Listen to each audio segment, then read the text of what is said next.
Arahato sama Sambuddhasa. Baiklah, sebelum saya lanjutkan, mungkin Ibu Bapak sudah tahu mengenai Mita Patirupaka. Ada yang sudah tahu di sini? Kalau belum tahu mengenai ini, saya akan ulas ya ciri-cirinya dulu. Barangkali teman-teman bisa mengidentifikasi ya setelah saya sampaikan ciri-cirinya ini. Jadi ada 4 jenis ini Mita Patirupaka ya. Mita Patirupaka ini kira-kira begini ya.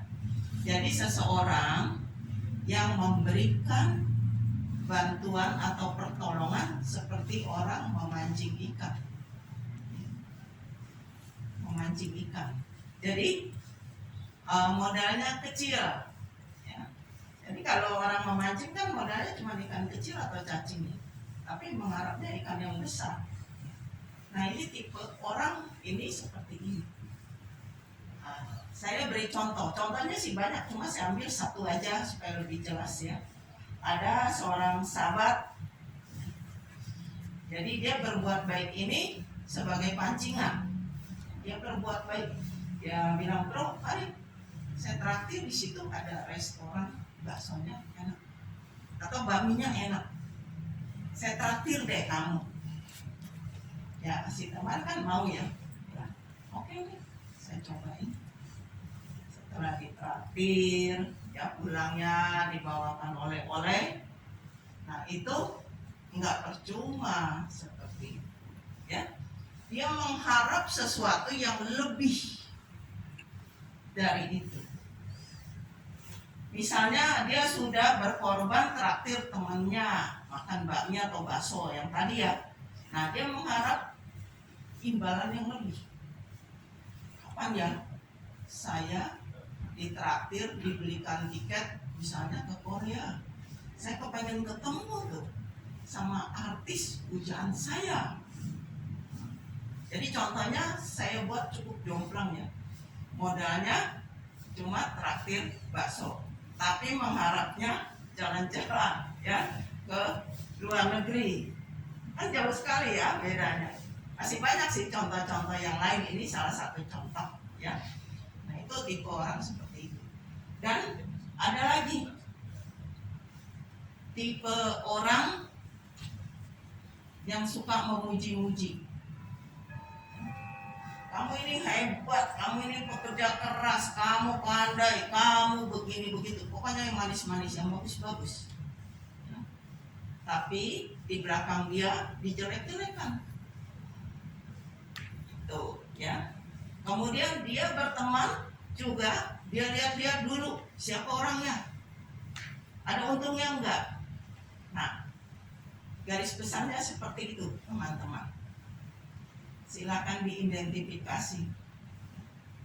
Apakah ya kita ini seperti itu? Wah, itu mah saya banget tuh yang kayak gitu. Misalnya, ya. Atau iya benar tuh, saya punya tuh teman kayak gitu.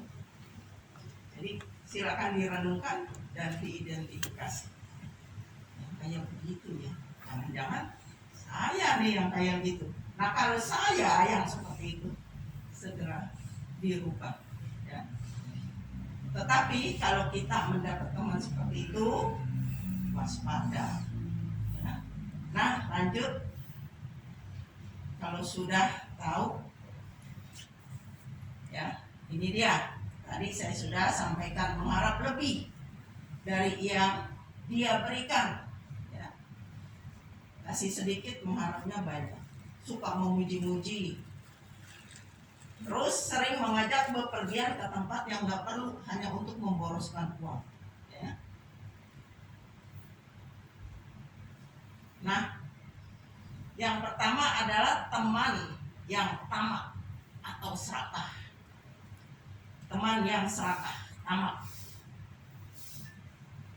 ya. Tadi saya sudah sampaikan, memberi sedikit mengharap banyak. Memberi pinjaman uang sedikit tapi kok pengen dikembalikannya banyak.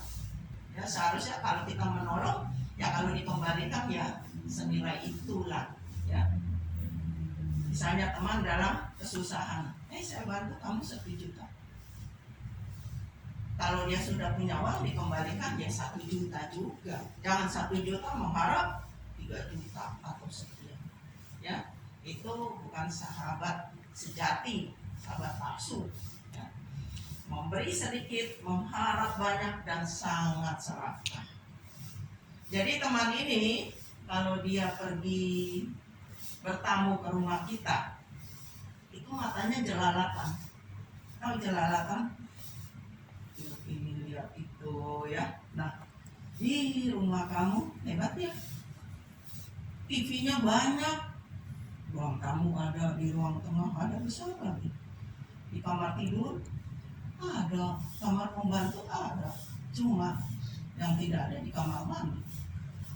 Wah, kamu punya TV banyak. Saya nggak punya. Jangankan 1,5 juga nggak punya. Wah, berarti dia kepingin diberi. Atau dia datang lihat sekeliling rumah. Wah, di garasi mobilnya banyak, lebih dari 1. Mulai ya kesalahan muncul. Kalau minta sih nggak mungkin ya. Bagi dong mobil kamu 1 ya nggak mungkin. Tapi dia mulai pikirannya mulai bermain.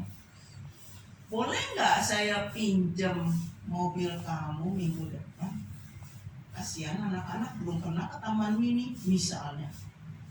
Ya mau nggak mau, ya udah deh bawa. Berikutnya minjem lagi. Boleh nggak saya pinjam mobil? Ya.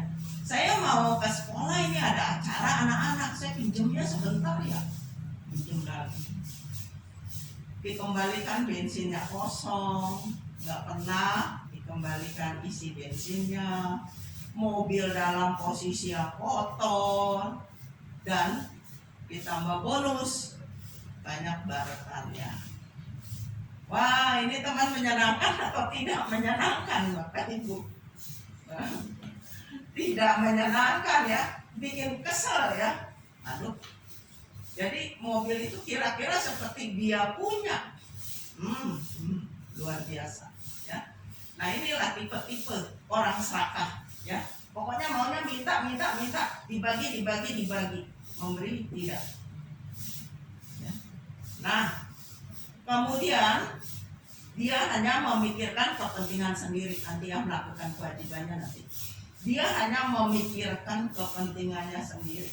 Jadi orang tipe seperti ini kalau mau berkenalan, kalkulator di dalam pikirannya ini bekerja.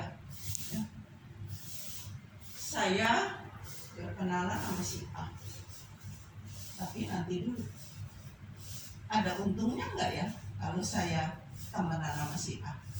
Nah, terus kalau saya membuka pertemanan dengan si B, ada manfaatnya enggak kalau saya berteman sama si B? Berteman dengan si C, keuntungan apa yang saya dapat dari si C? Selalu yang dilihat adalah manfaat untuk dirinya. Orang tipe seperti ini banyak ya, teman-teman banyak di lingkungan kita. Makanya jangan heran kalau artis, pengusaha, pejabat temannya banyak kan. Ada yang sahabat asli, yang palsu lebih banyak. Mereka datang, so kenal, so akrab, so dekat. Ya. Nah, karena ada sesuatu yang diinginkan.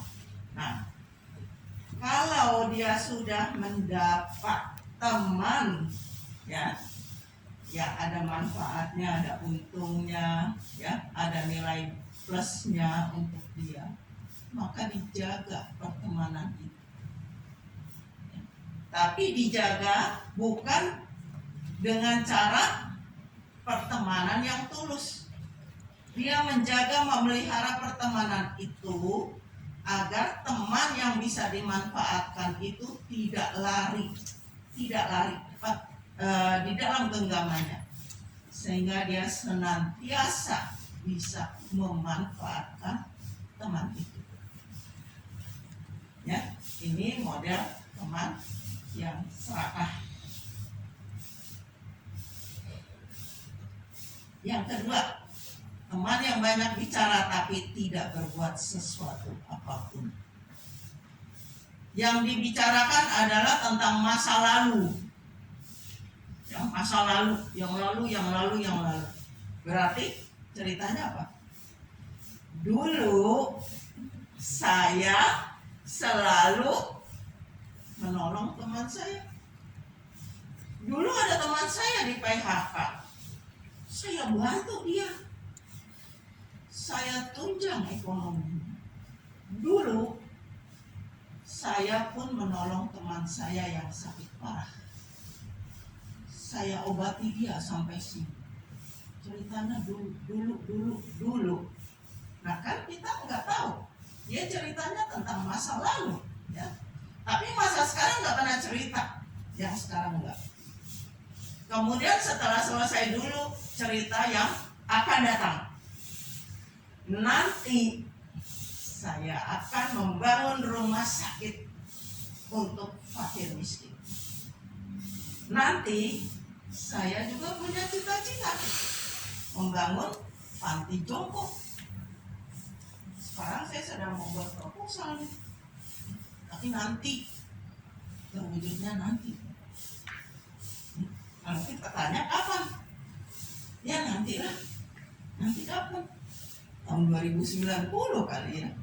Yang diajak bicara udah pindah alam, dianya mungkin juga udah temu imbal lahir berkali-kali ya. Nanti ya, nanti saya akan membuat juga panti asuhan. Nah ini tipe orang seperti ini nggak ada manfaatnya, karena yang diceritakan sesuai gambar itu apa itu? Omong kosong ya. Membual. Yang diceritakan dulu dan nanti. Nah, ketika dimintai pertolongan, kamu tolong saya ya. Minggu depan saya mau pindahan. Tolong bantu awasi ya. Ya maaf, kalau minggu depan saya ada dinas keluar daerah. Padahal enggak. Kamu tolong saya ya. Besok saya mau minta tolong. Besok saya lembur. Pokoknya alasannya banyak, 1000 cara untuk menghindar. Ya. Ada nggak tipe teman seperti ini? Pasti ada, karena Sang Buddha sudah mengatakan itu. Ya. Ini ada di dalam Sigaloada Sutta, Digha Nikaya 31. Ya. Ini model teman yang kedua. Ya, teman penjilat paling sering kita dengar ya. Teman penjilat. Kalau kita bilang sama anak kecil hati-hati loh. Ya. Itu teman mami penjilat. Hah? Suka jilat di tangan mami ya. Mami nggak perlu cuci tangan lagi dong, udah bersih. Anak kecil kan penjilat. Bukan penjilat itu. Dia suka cari muka. Anak kecil nggak ngerti juga. Emang mukanya disimpan di mana? Kok cari muka? Nah, harus dijelaskan ya. Teman penjilat atau teman yang suka cari muka. Ya. Modelnya seperti ini. Di depan memuji-muji, ya kamu pasti luar biasa, kamu cantik, kamu ganteng, kamu awet muda, kamu kaya, kamu pekerja keras, kamu luar biasa dan sebagainya. Cuma sayangnya kalau orang Indonesia senangnya dibohongi ya. Kalau dibilang, kamu cantik ya, kamu ganteng ya. Kan kita udah tahu ya kondisi kita punya cermin, punya wajah lepas. Tapi kalau dibilang, kamu cantik, bahagia senyum. Ya. Kok mau dibohongi gitu. Ya, kita sih biasa aja, saya sudah kenal dengan wajah saya sudah tahu ya. Nah, ini orang seperti ini juga berbahaya. Di depan kita selalu memuji-muji, supaya orang yang dipuji senang, dompetnya terbuka. Ya. Jadi dia mau apa aja, ya udah, dia orangnya baik tuh. Padahal dia cuma muji-muji, omong kosong juga sih. Ya. Nah, di belakangnya itu dia menjelek-jelekan temannya. Ya. Ya orang kan mana ada sih yang sempurna. Dia ceritakan tuh keburukan-keburukan. Padahal keburukannya cuma 1 senti, bisa jadi 1 meter. Karena diberi bumbu penyedap, ya, vetsinnya banyak, kecapnya banyak, sausnya banyak, keburukan 1 senti bisa jadi 1 meter. Dia ceritakan semuanya panjang lebar. Inilah teman penjilat, ya. Dan dia tidak pernah menganjurkan temannya untuk berbuat baik. Nah, kalau ada temannya melakukan suatu kejahatan, dia ini pandai mengompori. Tahu mengompori? Memanas-manasi. Kalau ada temannya, ada berselisih, ya, dengan teman bisnisnya atau tetangganya, bukannya direlai, tapi dia kompori. Ayo lawan. Kalau kamu diam aja, kamu nanti diganggu lebih hebat lagi. Jadi kamu harus bisa melawan. Lawan dia. Kalau dia bisa berbuat jahat, kamu harus bisa berbuat lebih jahat lagi. Nah, ini teman begini yang mengantarkan kita ke neraka, ya, ke alam rendah. Bukannya dipadamkan, malah dia bilang, oh kalau dia jahat kamu harus bisa lebih jahat lagi, harus lebih hebat lagi. Wow, ya, luar biasa. Nah, ini sudah. Kemudian ada teman lagi, teman pemboros, ya.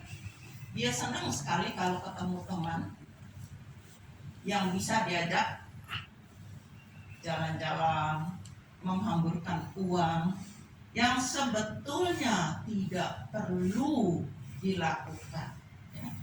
Nah, dia ajak tuh menghabiskan uang.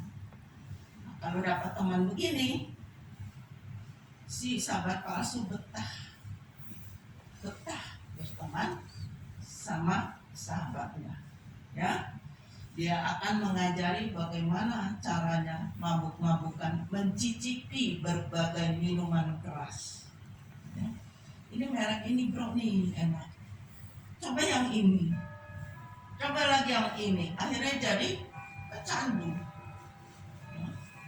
Diajari mabuk-mabukan, diajari bagaimana caranya berjudi. Dia bujuk itu, ya. Cari uang yang gampang, cepat kaya, berjudi.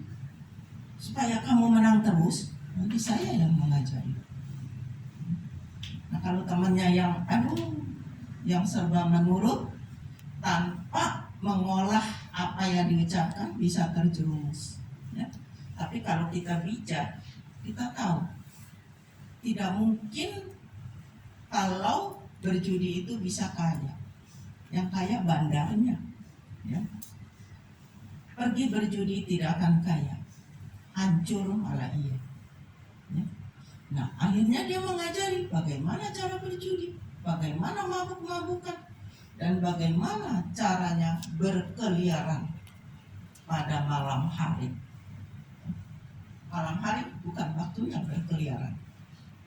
Malam hari adalah waktunya berkumpul dengan keluarga, melindungi anak istri, ya. Beristirahat pada malam hari sehingga besoknya bisa bekerja. Ini enggak, dia pergi keliaran pulang dini hari. Tapi jangan disamakannya dengan orang-orang yang bekerja berdinas. Memang ada sebagian orang yang harus masuk shift, ya. Dia bekerja malam hari, pulang dini hari. Misalnya perawat, dokter, ya, petugas pemadam kebakaran, polisi, dan lain-lain. Banyak memang orang yang bekerja malam hari. Ini yang bekerja malam hari jangan disamakan. Dia mencari nafkah, ya. Dia menjalankan tugas.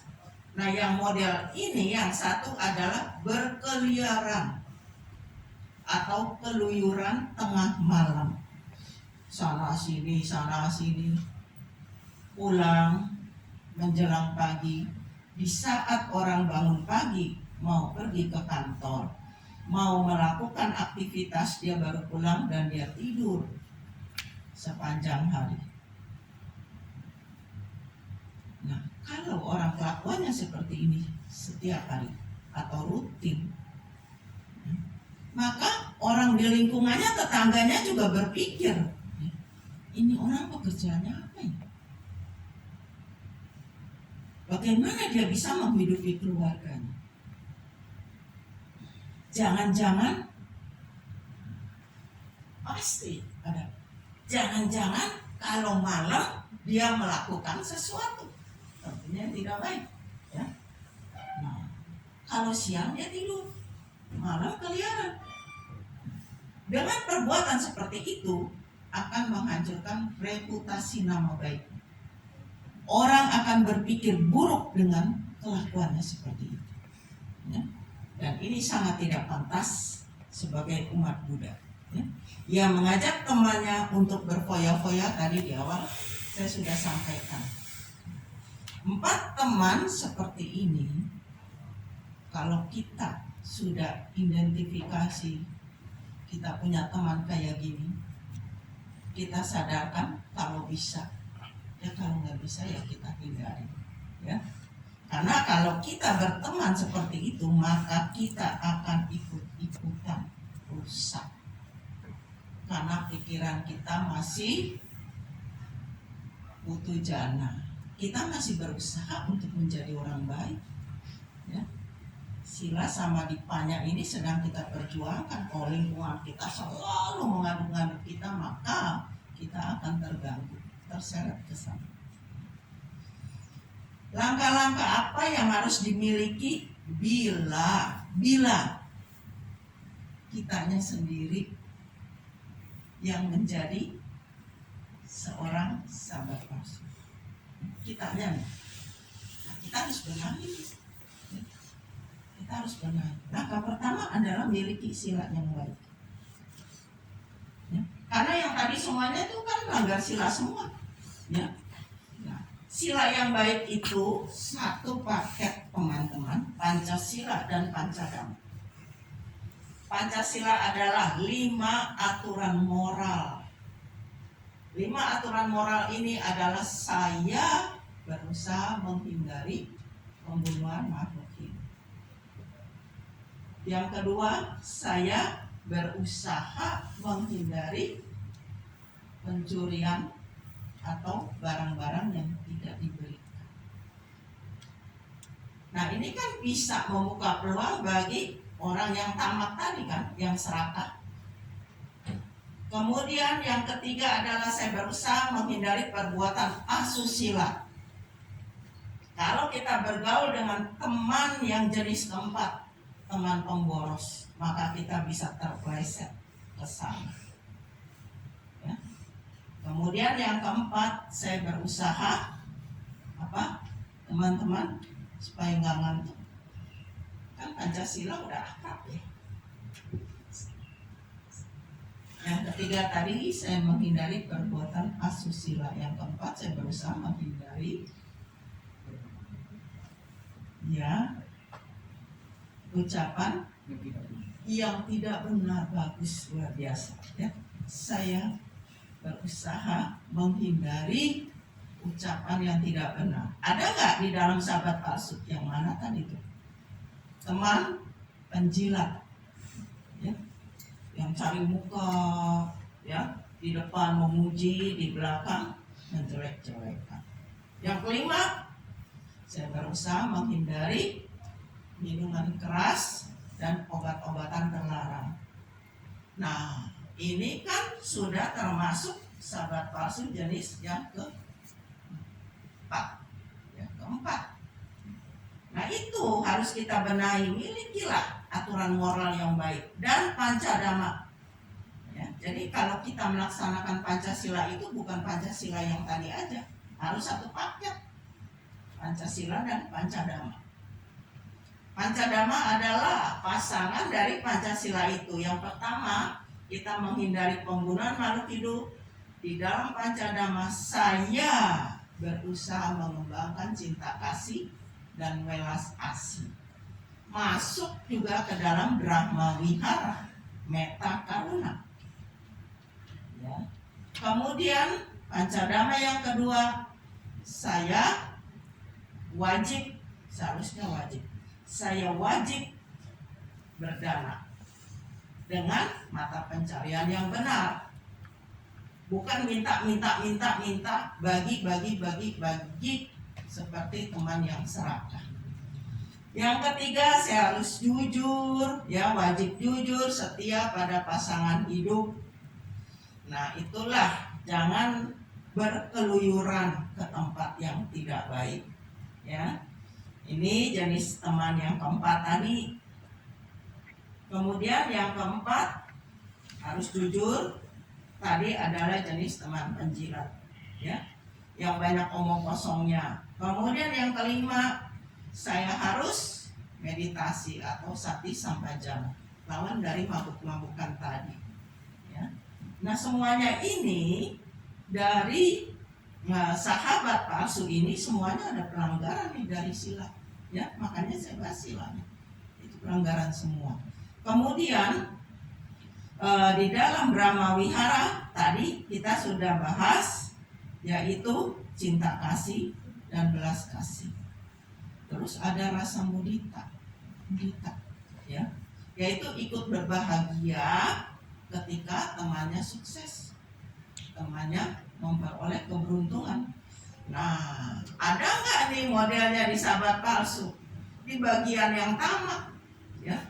Kalau temannya nih, dia dengar, saya habis untung lu jual tanah, saya punya usaha untung lu, laku lu, cuan banyak. Bro, bagi-bagi dong, minta uang denger. Ya. Ada orang yang model begitu, ya. Udah nggak bantuin nggak apa, bagi dong uang dengernya. Model, ya. Tapi kalau sahabat sejati malah dia mengatakan, saya ikut bahagia ketika kamu memperoleh keberuntungan, ketika kamu memperoleh kebahagiaan, bukan minta. Ya, ada uang denger, apalagi kalau dia capek, minta upah. Ya, nah inilah. Terus UPK di dalam Brahma Wihara. Apa itu UPK? Keseimbangan batin. Ya, jadi kalau punya teman, jangan sering ngambek. Ya, kalau teman kita udah baik, ya udah kita pelihara hubungan kita. Ya. Tapi kalau teman yang palsu, kalau tidak diberi, nah itu dia macam-macam, ya. Kadang-kadang datang ke rumah ada maunya kan, udah ada maunya itu, udah datang kalau belum dapat pinjaman uang, padahal uang yang dulu belum diganti gitu, ya, pinjam lagi, minta lagi, datang ke rumah. Bagaimana ini kita ngadapinya kalau dia nggak mau pulang-pulang? Datang dari pagi sampai sore sampai malam nggak mau pulang kalau nggak dikasih uang, kan repot, ya. Nah, inilah perlunya keseimbangan batin. Kalau kita dalam posisi seperti itu, ya, hilangkan ego. Semua keserakan itu disebabkan dari ego, mau menang sendiri. Nah, ini secara garis besar yang saya sampaikan. Nah, ini ada nih sahabat sejati, kalyana mita, tapi nanti, ya, yang ini nanti kita bahas sahabat palsu dulu. Sahabat sejati juga bisa ada 4 macam: teman penolong, teman dalam suka duka, teman yang memberi nasihat, teman yang bersimpati, lawan dari yang tadi. Demikian, ya. Nah, setelah itu mungkin ada pengalaman, ya, dari teman-teman di sini. Kita sharing lah, kita coba bertanya. Ya. Oke, siapa yang mau bertanya? Silakan. nanti kita pecahkan sama-sama, atau punya pengalaman yang luar biasa kita bagi-bagi sama teman kita.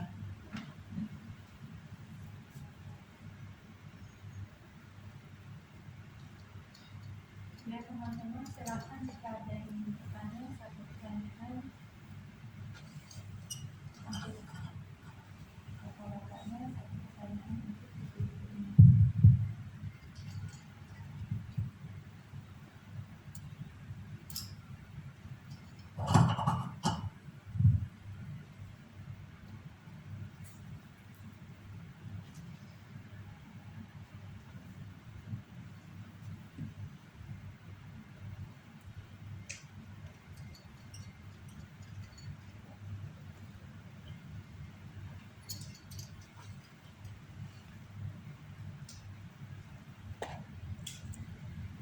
Tidak ada yang bertanya.